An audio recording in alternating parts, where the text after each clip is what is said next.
Hi, my name is Julia Mellon, and today I'm going to be going over Chapter 12, which discusses public speaking in various contexts, and I will be going over the eulogy. But before I get to that, I want to stress how important it is to keep up with your speaking skills, not only for academic purposes, because of course we all have to do the speeches or presentations for class to get the grade, but also to remember that we will use these skills not only in our academic life, but they'll integrate also into our personal and professional life.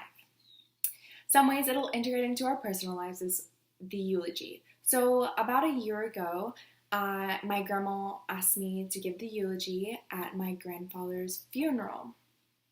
And it was such an honor that she asked me to out of my 12 other cousins, and I was honored, yet I was very nervous. I didn't want to stand up on stage and not say the right things, or I didn't want to cry on stage in front of everyone. But I just thought, this is an honor, and I want to honor my grandfather. So that's the number one thing to remember when giving a eulogy, that it is an honor that you are the person asked to do this. And the second thing is that you have to provide comfort and be an example to others. So you can't be up there and crying because it's not going to help anyone. You have to be positive. So, of course, when you're delivering a eulogy, you don't get a long amount of time to prepare because you usually get 2 or 3 days before the funeral happens. And just like any other speech, you should provide an outline for yourself just so it's easier for you to have an introduction, a body with 3 main points, and a conclusion, just so you know what you're going to say. Me, whenever I did it, I did not do that, and I really wish that I would have because I felt like mine was kind of jumbled, and I was just kind of saying things that came to my head, but of course, it turned out okay. Every eulogy is okay, but it's important to have a plan. And another thing is you need to talk about all the great and lovable qualities that this person had, and you need to make it relatable. So for me, for example, I talked about all the nicknames my grandpa gave out, and I was like, well, he used to call me Curly, and I called him Curly, and he would just always mess with us, and so it makes the audience, they laugh, and they remember all the good things about them, and how we love and miss the person that passed.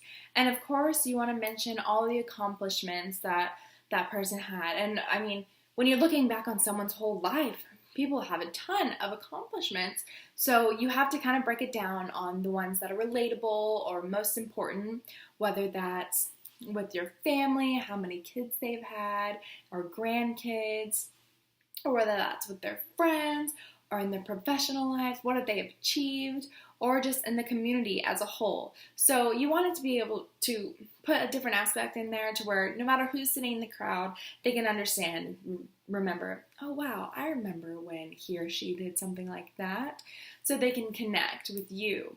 And you just really have to stay positive because, again, like I said, the most important thing is setting an example and providing comfort because it is so difficult. I mean, it is the most difficult role, but it's also one of the most important roles to be there for your family and the friends of your loved one that passed.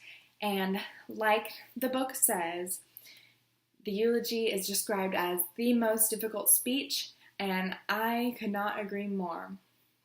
So just remember, if you never know when things like this may happen or something might come up. So just remember, have it planned out, but make it personal. Give it that touch to where they seem lovable and you miss them, but also provide that comfort and keep your composure to let everyone know that everything's going to be okay. Thank you.